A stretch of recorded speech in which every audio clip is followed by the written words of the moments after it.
नमस्कार, आप सबका स्वागत है। और आज हम आपको भक्तिकालीन कवि कृष्णोपासक महाकवि सूरदास के विषय में अपनी यह क्लास लेकर के उपस्थित हुआ हूँ। जैसा कि आपको पता होगा कि इसके पहले हमने अपने अन्य कुछ क्लासों में इनके कुछ सूर सागर के पदों को पढ़ाया था। आज हम इनके जीवन से संबंधित कुछ विशेष तथ्य को अपने इस क्लास में आप तक पहुंचाने के लिए सेवा में उपस्थित हुआ हूं। तो आइए ज्यादा समय न लेते हुए हम क्या है महाकवि सूरदास के जीवन से संबंधित क्या तथ्य हैं और ये भक्ति काल में किस शाखा के कवि हैं, इसको हम विशेष तौर पर समझ लेते हैं। तो आइए हम इनके जीवन वृत्त को या जीवन चरित्र को या कृतित्व को, जीवन कृत्य या व्यक्तित्व को समझने से पहले हम ये समझते हैं कि ये भक्ति काल में किस शाखा के कवि हैं। तो इसको हम ज्यादा समय न लेते हुए संक्षेप में देखेंगे। देखिए, भक्ति काल है, इसको हम संक्षिप्त में पहले समझ लेते हैं। भक्ति काल, और इसी को स्वर्ण काल भी कहा जाता है। इसी को क्या कहा जाता है? स्वर्ण काल, ठीक, या स्वर्ण युग भी कहा जाता है। इसी को स्वर्ण युग, ग्रियर्सन ने इसे स्वर्ण काल कहा है, ठीक। ग्रियर्सन ने इसको स्वर्ण काल कहा है। उसके बाद श्याम सुंदर दास ने इसको श्याम सुंदर दास ने इसको स्वर्ण युग कहा है। तो आइए हम ज्यादा समय न लेते हुए इनके नामकरण तो हम समझ गए, उसके बाद इसका हम विभाजन समझ लेते हैं।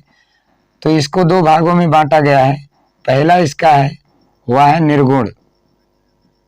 निर्गुण भक्ति, और दूसरा है सगुण भक्ति। तो भक्ति काल में किसी शाखा के कवि हैं। तो देखिए, इसको जब बांटेंगे ये भी दो भागों में, तो यानी इसका जो पहला हो जाएगा वह हो जाएगा ज्ञानाश्रयी भक्ति, ज्ञानाश्रयी शाखा। उसके बाद ये हो जाएगा क्या, दूसरा जो हो जाएगा या हो जाएगा प्रेमाश्रयी शाखा, ठीक। इसके प्रमुख कवि हो जाते हैं कबीरदास, और इसके प्रमुख कवि हो जाते हैं मलिक मोहम्मद जायसी, ठीक। इसके प्रमुख कवि हो जाते हैं मलिक मोहम्मद जायसी। अब सगुण भक्ति को इसी तरह दो भागों में बांटा गया है। सगुण भक्ति को तो एक हो जाता है क्या, राम भक्ति शाखा, ठीक। और दूसरी इसी क्रम में हो जाती है, यानी दूसरा जो है वह क्या है, कृष्ण भक्ति शाखा, ठीक। कृष्ण भक्ति शाखा, ठीक, ये है कृष्ण भक्ति शाखा।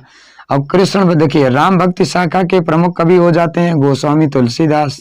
कौन हो जाते हैं? गोस्वामी तुलसीदास हो गए। और कृष्ण भक्ति के प्रमुख कवि हो जाते हैं वात्सल्य सम्राट, यानी क्या, सूरदास ने इसके जो है प्रमुख कवि हैं सूरदास। तो सूरदास का सूर सागर है। सूरदास का जो प्रमुख ग्रंथ है भगवान कृष्ण के जीवन से संबंध लिखा गया हुआ क्या है, सूर सागर। और गोस्वामी तुलसीदास का रामचरितमानस है, ठीक। कबीरदास का जो है, कबीर का जो है वह है बीजक है। और मलिक मोहम्मद जायसी का जो है वह है पद्मावत, ठीक। तो इसको भी आप समझते रहिए। तो हमने यहाँ पर देख लिया है, यानी क्या है, भक्ति काल का विभाजन। देखिए, भक्ति काल को स्वर्ण काल, उसके बाद स्वर्ण युग, यानी स्वर्ण काल कहा जॉर्ज ग्रियर्सन ने, और क्या स्वर्ण युग कहा श्याम सुंदर दास ने। और भक्ति काल को दो भागों में बांटा गया, सगुण एवं निर्गुण। और क्या, सगुण यानी निर्गुण को दो भागों में, ज्ञानाश्रयी और प्रेमाश्रयी भक्ति। उसके ज्ञानाश्रय के प्रमुख कवि कबीरदास, इनका प्रमुख ग्रंथ क्या है, बीजक है। प्रेमाश्रय के प्रमुख कवि मलिक मोहम्मद जायसी, इनका प्रमुख ग्रंथ है पद्मावत। उसी क्रम में सगुण को भी दो भागों में बांटा गया, पहला है राम भक्ति शाखा, दूसरा है कृष्ण भक्ति शाखा।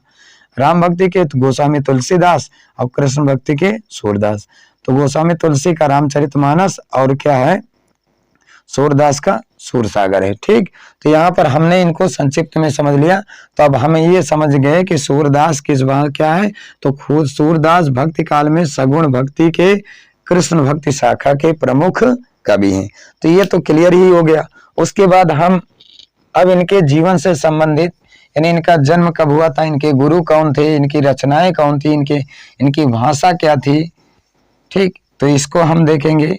और उसके बाद हम अन्य भी कुछ इसमें देखेंगे कि जो है सूरदास का जन्म कब और कहाँ हुआ था। ठीक, तो देखिए सूरदास, आज हम पढ़ रहे हैं किसको, सूरदास। तो सूरदास क्या है, सूरदास भक्ति काल में कृष्ण भक्ति, ठीक, भक्ति काल में सगुण भक्ति के, ठीक, भक्ति काल में सगुण भक्ति के कृष्ण भक्ति शाखा के प्रमुख कवि। ठीक, ये क्या है, कृष्ण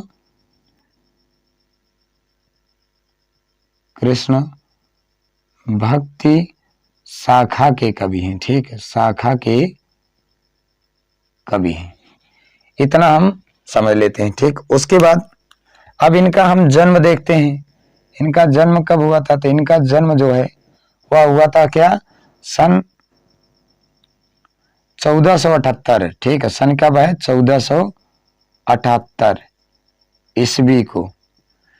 ठीक, और क्या है, बैसाख पंचमी, आप कह लीजिए क्या मास क्या था, बैसाख। ठीक, यानी क्या है, बैसाख की पंचमी को हुआ था, बैसाख की पंचमी को हुआ था। ठीक, उसके बाद इनके जन्म के विषय में, यानी जन्म स्थान के विषय में थोड़ा विवाद है, तो इसको भी हम क्लियर कर लेते हैं। कुछ लोग इनके जन्म स्थान को क्या है, आगरा से जाने वाली आगरा से मथुरा जाने वाली रुनकता नामक, यानी आगरा से मथुरा जाने वाली जो सड़क है, उसी सड़क पर एक रुनकता नामक गांव है, उसी गांव को मानते हैं। और कुछ लोग इनके जन्म को दिल्ली के निकट सीही नामक गांव को, यानी स्थान को मानते हैं। तो यहाँ पर हम दोनों देख लेते हैं। तो यानी इनका क्या है, तो यानी क्या है, पहले हम देखते हैं आगरा। ठीक, यानी क्या है, आगरा से मथुरा, आगरा से मथुरा जाने वाली सड़क, आगरा से मथुरा जाने वाली सड़क के पास, ठीक, आगरा से मथुरा जाने वाली सड़क के पास रुनकता नामक गांव। ठीक, यानी क्या है, रुनकता नामक गांव। ठीक, एक मत तो ये है, और दूसरा मत क्या है, ठीक, या कुछ लोग और भी मानते हैं, दूसरा मत जो है इनका वह क्या है, दिल्ली के निकट सीही नामक गांव, यानी जो है दूसरा मत क्या है, दिल्ली के निकट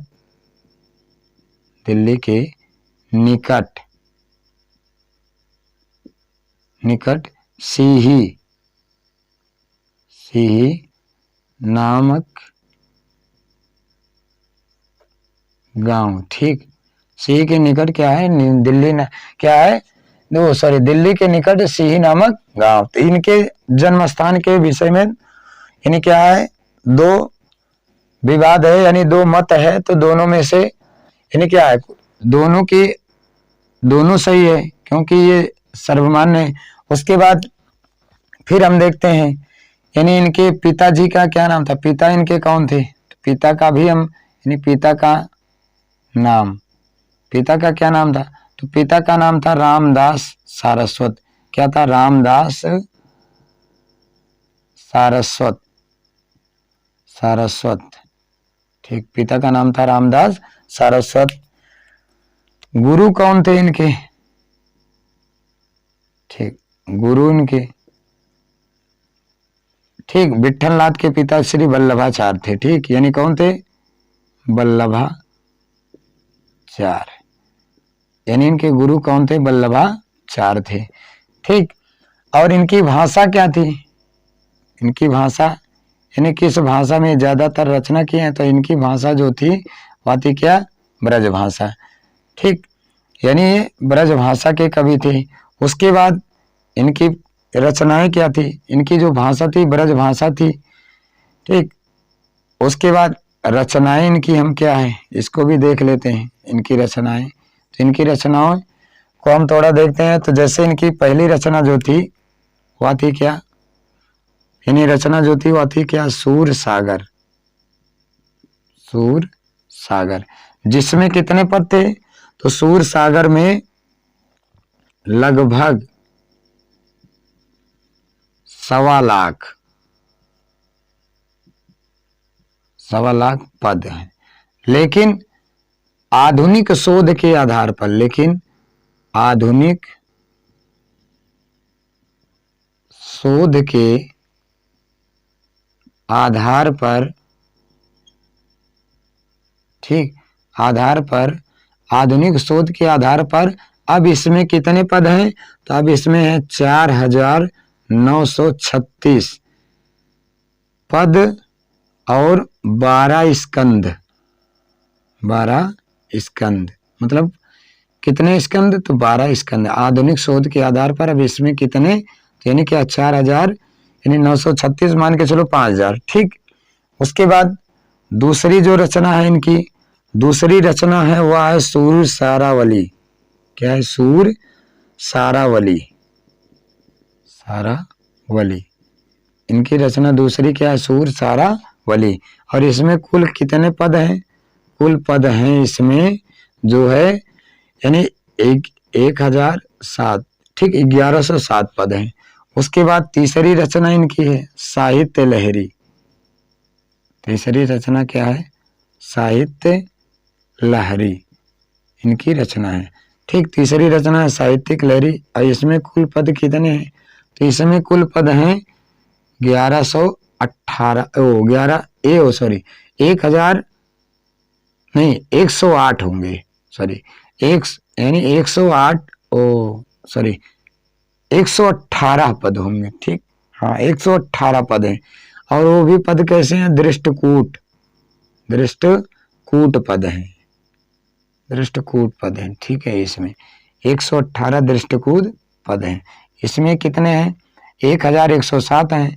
इसमें कितने हैं? 118 दृष्टकूट पद हैं। उसके बाद इनके जीवन से संबंधित या इनके व्यक्तित्व और कर्तृत्व से संबंधित कुछ विशेष तथ्य देख लेते हैं। तो अब हम देखेंगे क्या? सूर्य के यानी क्या? सूरदास से संबंधित विशेष तथ्य यानी विशेष तथ्य हम देखेंगे। कुछ भी इनके महत्वपूर्ण विशेष तथ्य देखते हैं इनके जीवन से संबंधित, जिसमें पहला तथ्य क्या है? भक्ति काल के सर्वों भक्त में कृष्ण के सर्वश्रेष्ठ कवि भक्ति काल में है। ठीक, भक्ति काल में, भक्ति काल के सर्वगुण, ठीक, भक्ति में कृष्ण भक्ति के सर्वश्रेष्ठ कवि, सर्वश्रेष्ठ कवि। ठीक, सर्वश्रेष्ठ कवि। उसी क्रम में दूसरा तथ्य क्या है? दूसरा क्या है? गुरु वल्लभाचार्य की, गुरु वल्लभा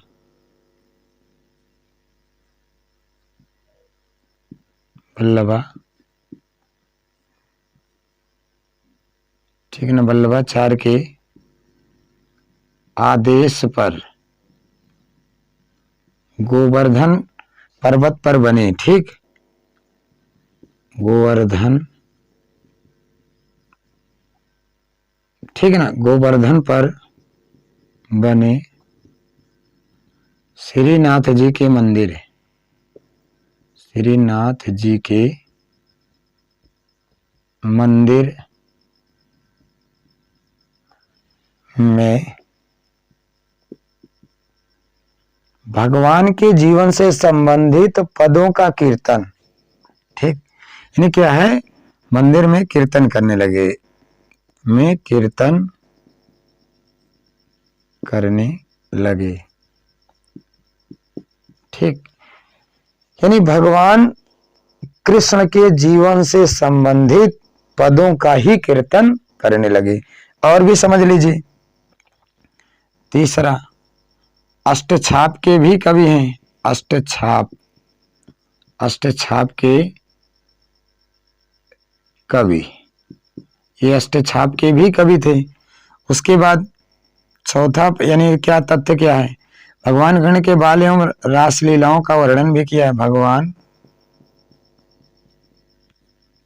कृष्ण के बाल एवं रास लीलाओं का वर्णन। ठीक, भगवान कृष्ण के बाल एवं रास लीलाओं का वर्णन श्रृंगार रस के साथ, वात्सल्य के साथ। पांचवा, वात्सल्य रस के साथ गोपियों द्वारा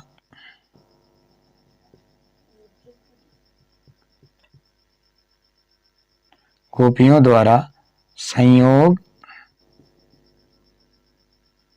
एवं वियोग श्रृंगार रस का भी वर्णन, रस का भी वर्णन। ये तो वैसे वात्सल्य सम्राट माने जाते हैं, लेकिन गोपियों के विरह यानी गोपियों द्वारा संयोग और वियोग श्रृंगार का भी वर्णन किया है। उसी क्रम में अगला जो तथ्य हो सकता है, यानी छठा, वह क्या है, तो यानी मुक्तक काव्य शैली की प्रधानता। मुक्तक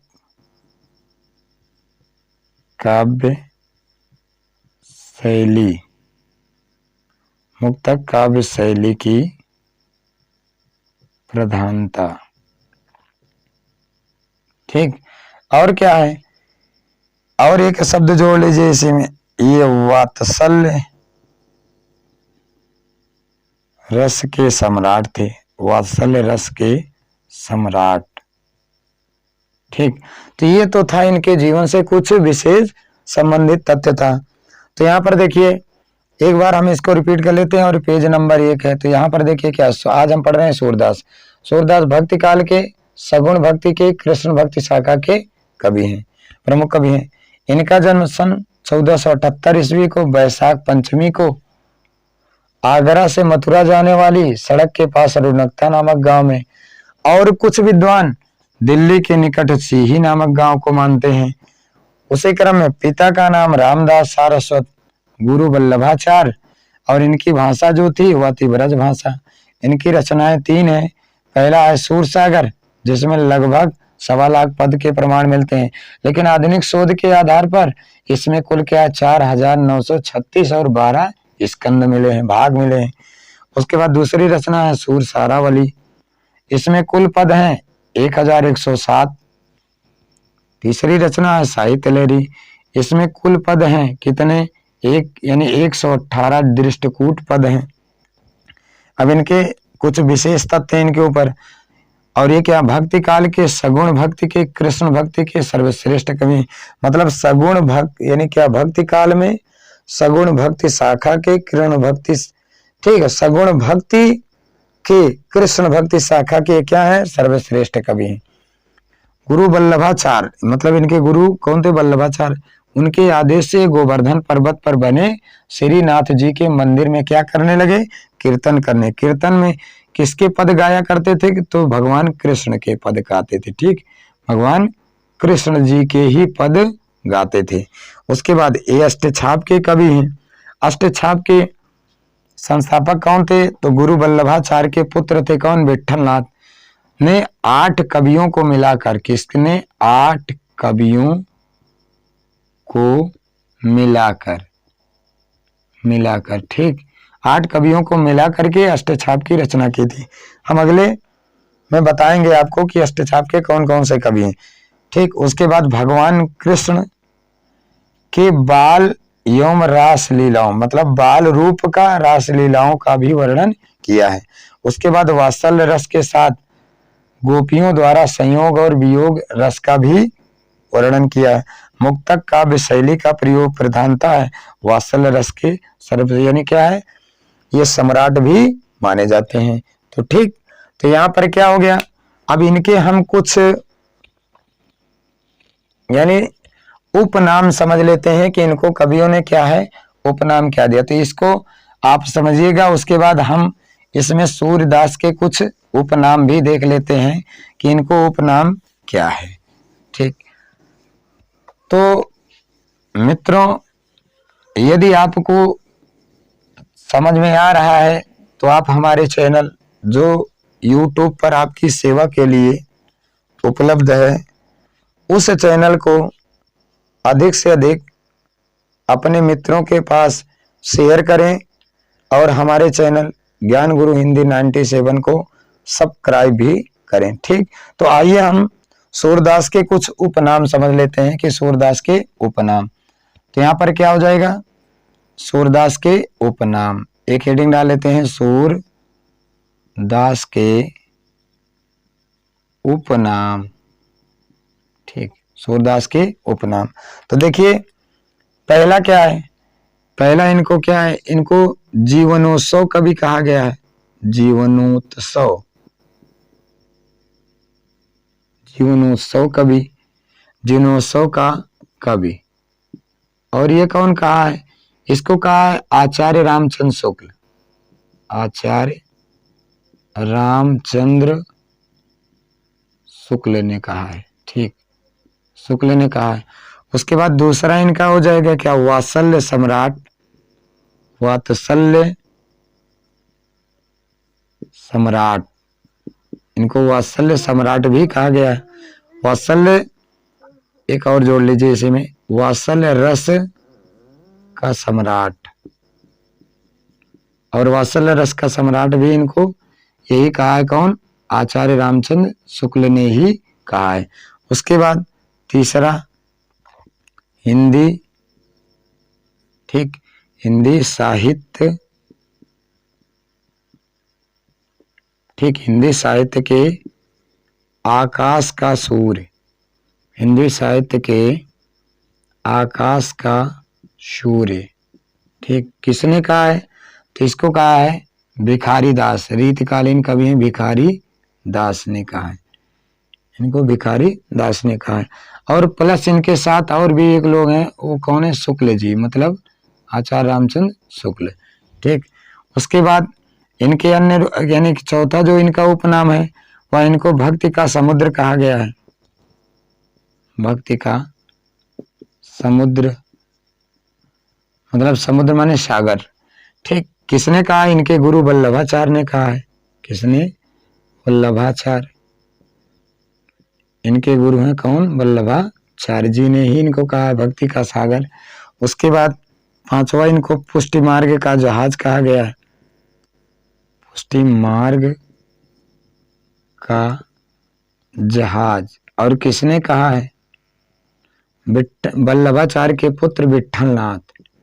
वल्लभाचार्य के पुत्र किसने, विट्ठलनाथ ने कहा है, विट्ठलनाथ।